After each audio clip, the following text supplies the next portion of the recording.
Ricardo, muito obrigado. Um prazer muito grande estar com você. Receba, em nome do Fresh Fields, o meu agradecimento, você, o Alex e o Braham, a honra de falar na mesma mesa com as colegas brilhantes, a Maria Cláudia Prokopiak, Gisela Mathion e Gabriela Vinck. Eu vou falar sobre uma singela regra, a regra que diz que todos os participantes deverão respeitar o direito ao sigilo, à confidencialidade dos participantes ou não participantes, ou seja, das partes envolvidas na arbitragem, quando um dever de confidencialidade for aplicado. É uma técnica regulatória que remonta a Pôncio Pilatos, não é? É uma técnica regulatória que atribui às partes e ao tribunal a tarefa de aplicar um dever ou de constituir um dever contratualmente, um dever de confidencialidade, ou se não, aplicar o dever de confidencialidade quando ele decorrer de uma norma de ordem pública que surja do ordenamento jurídico aplicável ao caso concreto. Eu gostaria de comentar esta regra, ou esta guideline, esta sugestão regulatória, propondo uma reflexão metajurídica, propondo que nós reflitamos sobre o dever de confidencialidade nas arbitragens, levando em consideração que a arbitragem é um instrumento do sistema de justiça nos Estados nacionais e um instrumento do sistema de justiça para a solução de conflitos transnacionais. A arbitragem não é algo que está desconectado, desarticulado, ou uma técnica desarticulada com as finalidades dos sistemas de justiça. Quando eu fiz o meu primeiro treinamento em arbitragem internacional, isso remonta ao ano de 2002, eu fiz um primeiro treinamento lá na ICC de Paris, sob a coordenação do Sérgio Lazareff. O princípio da confidencialidade da arbitragem parecia inquebrantável, parecia uma regra absoluta, válida e aplicável para toda e qualquer arbitragem. Hoje nós já temos esse princípio relativizado, notadamente nas arbitragens em que participa a administração pública, um pouco menos, mas de maneira acentuada nas arbitragens que envolvem companhias abertas, ou seja, companhias que ofertaram ou irão ofertar valores mobiliários ao público anônimo, mas, de qualquer modo, e em qualquer hipótese, há um movimento de relativização da regra de confidencialidade das arbitragens. E eu menciono 2002 não para dizer que eu já estou ficando muito velho, o que, evidentemente, não se nota pela minha aparência, mas apenas para dizer que pouco tempo antes de 2002, em 2001, em setembro de 2001, cairiam as Torres Gêmeas em Nova York. Eu me lembro bem desse dia porque foi o dia em que eu assinei os proclames do meu primeiro casamento. Era quase que um vaticínio, mas eu me lembro desse dia e me lembro que um mês depois, Ricardo, Gabriela, Maria Cláudia, Gisele e Alex ganhariam o Prêmio Nobel da Economia 3 economistas muito importantes. O George Akerlof, o Mark Spencer e o Joseph Stiglitz, 3 grandes economistas. E por que eles ganharam o prêmio da Academia do Nobel? Porque eles escreveram 3 trabalhos seminais sobre a assimetria de informação e a importância do fim do sigilo, do fim da privacidade ou da relativização brutal da privacidade. Não nos esqueçamos que o artigo premiado do George Akerlof foi escrito em 1977. Mais uma vez, para revelar a minha idade, eu tinha basicamente 4 anos quando ele escreveu o Market for Lemons, o famoso artigo Market for Lemons. E ele só viria a ganhar o Prêmio Nobel em 2001. Tamanha a pressão dos governos logo depois da queda das Torres Gêmeas pela relativização do sigilo e da privacidade. Sigilo bancário, sigilo societário, e não seria diferente, não será diferente com a arbitragem, esse instrumento do sistema de justiça, a partir de 2001. O artigo do George Akerlof, por exemplo, tratava do problema da assimetria de informações no mercado de carros usados. Esse era o exemplo. Os lemons são uma metáfora para os carros usados, né? É uma gíria nos Estados Unidos que se refere ao Fusca, à propaganda do Fusca nos anos 50 e 60. Mas apenas para dizer que o George Akerlof dizia o seguinte no seu artigo: se não houver informação sobre a qualidade dos carros usados, o mercado de carros usados vai deixar de existir.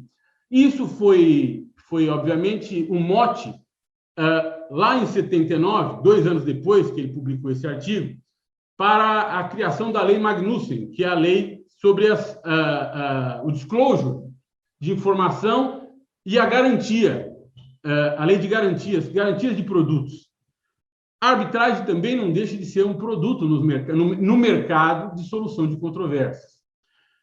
Se nós formos refletir os motivos pelos quais nós tratamos de maneira tão entrincheirada de direito ao sigilo ou de um dever de confidencialidade nas arbitragens, nós vamos ver que nós estamos pensando em reputação, nós estamos pensando em segredo de negócio, nós estamos pensando em segredo ou na proteção de elementos de empresa, de um lado, mas, de outro, há interesses públicos, coletivos e transindividuais tão poderosos ou tão importantes quanto esses interesses privados.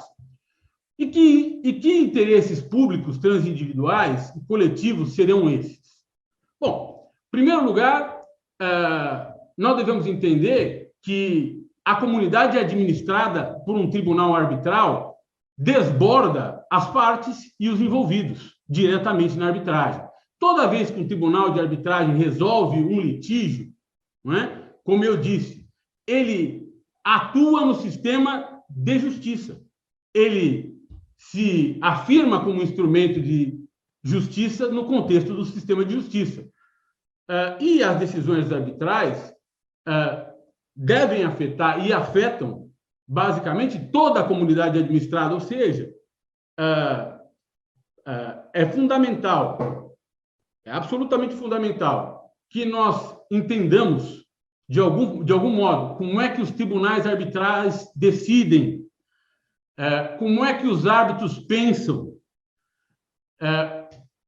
de que modo os árbitros atuam, porque, do contrário, o seu pensamento e a sua atuação, além de poder variar de maneira intolerável de caso para caso, não representarão informação para toda a comunidade arbitral ou toda a comunidade envolvida, administrada pelas arbitragens de um modo geral, de modo a prover à comunidade parâmetros básicos e elementares de segurança e de certeza jurídica.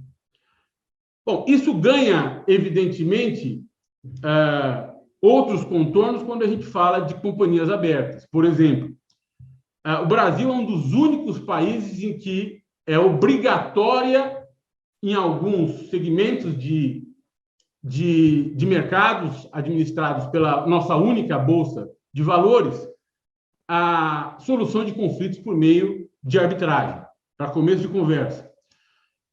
Mas ainda, talvez seja o único país em que uma única Câmara seja monopolista da solução desses conflitos.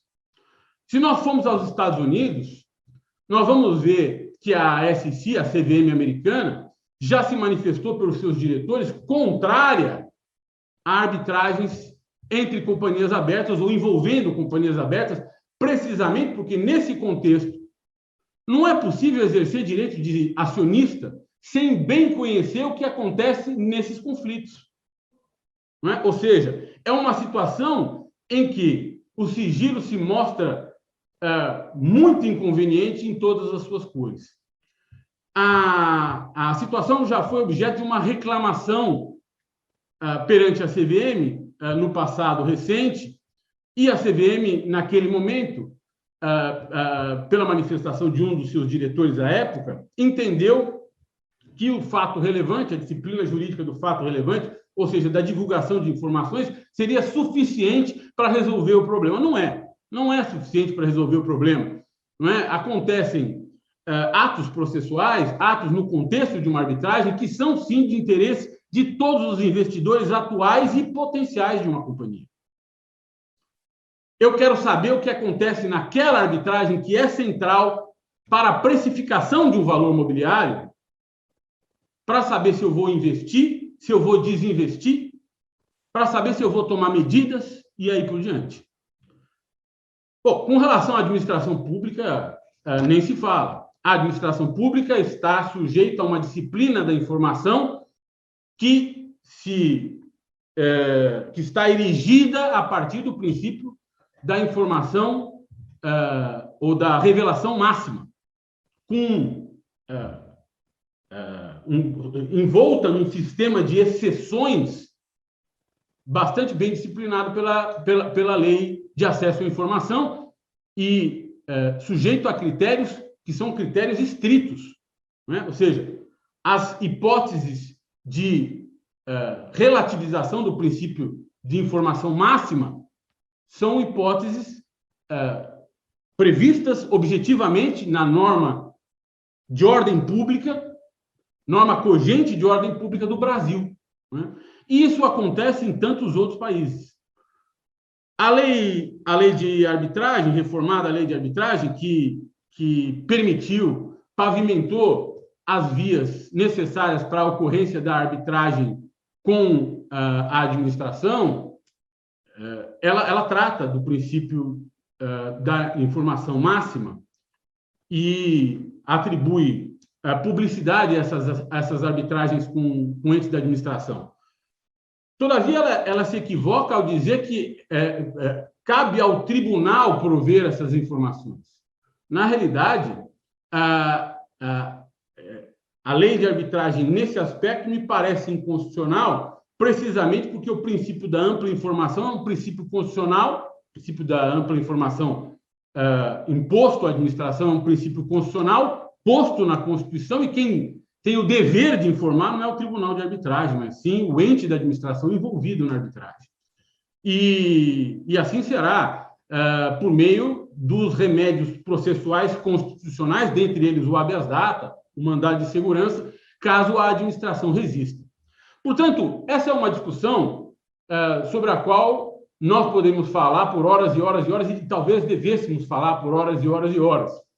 Eu tenho 10 minutos, acho que já os superei, já desbordei os meus 10 minutos.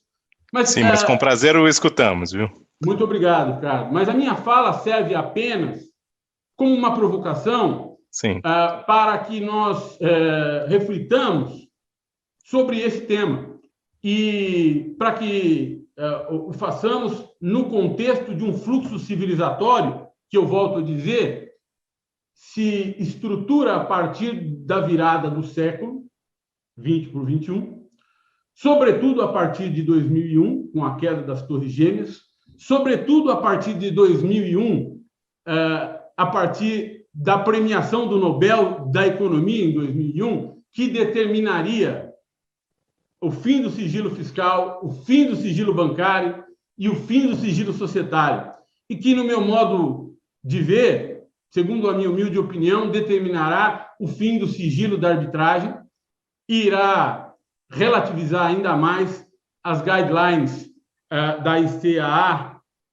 mais adiante.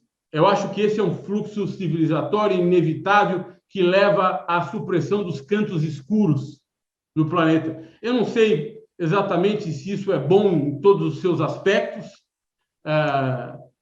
Eu já tenho tempo de estrada para mudar de opinião, ter mudado muitas vezes de opinião. O que eu achava que era bom, depois de um tempo eu passei a achar que era ruim, o que eu achava que era ruim, às vezes eu passei a achar bom.